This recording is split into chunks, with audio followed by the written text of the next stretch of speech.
Hello friends. இத வச்சு முடியலாம். வாவ்.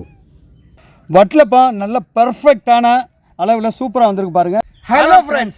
வெல்கம் டு சகல ரகல சமையல். இன்னைக்கு நம்ம சேனல்ல செய்ய போற அட்டகாசமான ரெசிபி பாரம்பரியமான இலங்கை தமிழர்கள் செய்யக்கூடிய அருமையான ஒரு இனிப்பு ரெசிபி. இது வந்து தென் மாவட்டங்களில் அதிகமான ரம்ஜான் போன்ற விசேஷங்களுக்கு செய்யக்கூடிய சூப்பரான ரெசிபி. நம்ம செய்யக்கூடிய இந்த பாரம்பரியமான கடலோர பகுதிகளில் கிடைக்கக்கூடிய இந்த ஸ்வீட் என்னன்னு பார்க்குறீங்களா? அதுதாங்க வட்டலப்பம். வாங்க அதை எப்படி செய்யலாம் அப்படிங்கிறது பார்க்கலாம். வாங்க ஹாப்பியாக சாப்பிடலாம். வட்டலப்பம் செய்கிறதுக்கு 15 முட்டையை 1 by 1 உடச்சி ஊற்றிக்கலாம் ஒரு பாத்திரத்தில்.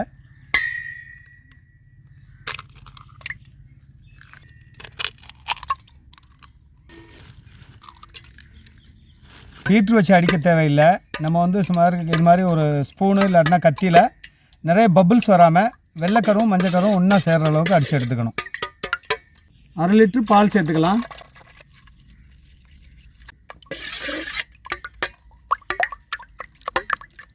நல்லா கலந்து விட்டுக்கோங்க. அந்த பாலும் அந்த முட்டையும் வந்து நல்லா மிக்ஸ் ஆகணும். நம்ம சேர்க்குறது 300 கிராம் நாட்டு சக்கரை. இது கருப்பட்டி போட்டு செய்வாங்க. கருப்பட்டி நம்மக்கிட்ட இல்லை, அதனால் நாட்டு சக்கரை சேர்த்துக்கிறோம். நல்லா வந்து ஸ்லோவாக அப்படியே கலந்து விட்டுக்கலாம். ரொம்ப பபிள்ஸ் வராமல் கலந்து விட்டுக்கோங்க. 10 ஏலக்காயை உரித்து அந்த சீட்ஸ் மட்டும் கலந்துக்கிறோம். முட்டையோட கவுச்சி வாசனை இல்லாமல் இருக்கிறக்காக. பொடி இருந்தால் பொடி சேர்த்துக்கலாம். நாங்கள் இந்த மாதிரி சேர்த்துக்கிறோம். இனிப்பை தூக்கி கொடுக்கறதுக்கு வந்து உப்பு சேர்ப்பாங்க. நாட்டு சர்க்கரையில் ஆல்ரெடி உப்பு இருக்கனால உப்பு சேர்க்கலை. நம்ம கலந்த இந்த வட்டலப்பம் மிக்சரை வந்து அடுப்பில் வச்சு வேக வைக்க போகிறோம். ஒரு பாத்திரம் போட்டு மூடிக்கலாம் நல்லா டைட்டாக. வட்டலப்பம் ரெடி பண்ணுறதுக்கு பாத்திரம் வச்சுக்கலாம். பாத்திரத்தில் தண்ணி ஊற்றிக்கலாம். நம்ம வந்து வட்டலத்தை இதில் வச்சு அவிக்க போகிறோம். நம்ம ஸ்டீம் பாயிலிங் மாதிரி தண்ணிக்குள்ளே இது மாதிரி ஒரு பிளேட் போட்டு வச்சுக்கணும். அந்த பிளேட்டு மேலே தான் நம்ம வந்து அந்த மிக்சிங் வைக்க போகிறோம். ஏற்கனவே ரெடி பண்ணி வச்சுருந்தா முட்டை மிக்சிங். இந்த பாருங்கள், இது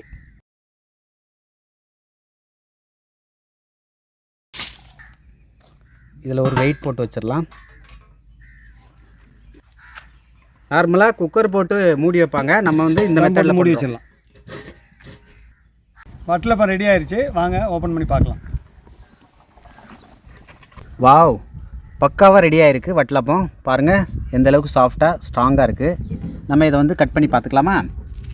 இப்போ நம்ம இந்த சைடில் எல்லா பகுதியும் வந்து அப்படியே எடுத்து விடுவோம். கட் பண்ணி விட்டுக்கலாம். அப்போ தான் பீஸ் போட கரெக்டாக இருக்கும். சாச்சு நம்ம செஞ்ச இந்த வட்டலப்பம் நல்ல வாசமனமாக இருக்குது. நம்ம போட்ட ஏலக்காய் செமையாக வந்திருக்கு. அப்படியே கவுத்து சாச்சிக்கலாம். இது வந்து பீஸ் போட்டுக்கலாம்.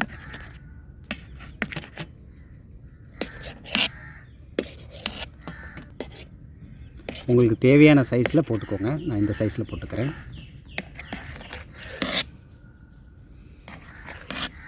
இப்போ இதை எடுத்துக்கலாம்.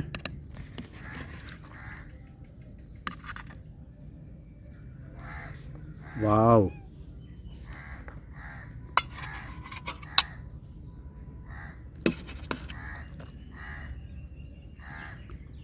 சகல அருமையான வட்டலப்பம் நல்ல பெர்ஃபெக்டான அளவில் சூப்பராக வந்திருக்கு பாருங்கள். ஜெல்லி டைப்பில் இருக்குது. அந்த ஏலக்காய் ஸ்மெல் வந்து அப்படி அட்டகாசமாக இருக்குது. நாங்கள் செஞ்ச இந்த எளிமையான மெத்தடை நீங்களும் செஞ்சு பார்த்துட்டு டேஸ்ட் எப்படி வந்துச்சுன்னு சொல்லுங்கள். எங்கள் சகல ரகல சமையல் சேனலை சப்ஸ்கிரைப் பண்ணி பெல் ஐக்கானை கிளிக் பண்ணி ஆல் கொடுத்துருங்க. தொடர்ந்து நம்ம ஃபேஸ்புக் பேஜை ஃபாலோ பண்ண மறந்துடாதீங்க. இதே போன்ற நிறைய வீடியோக்கள் வர காத்துட்டு இருக்கு. தேங்க்யூ.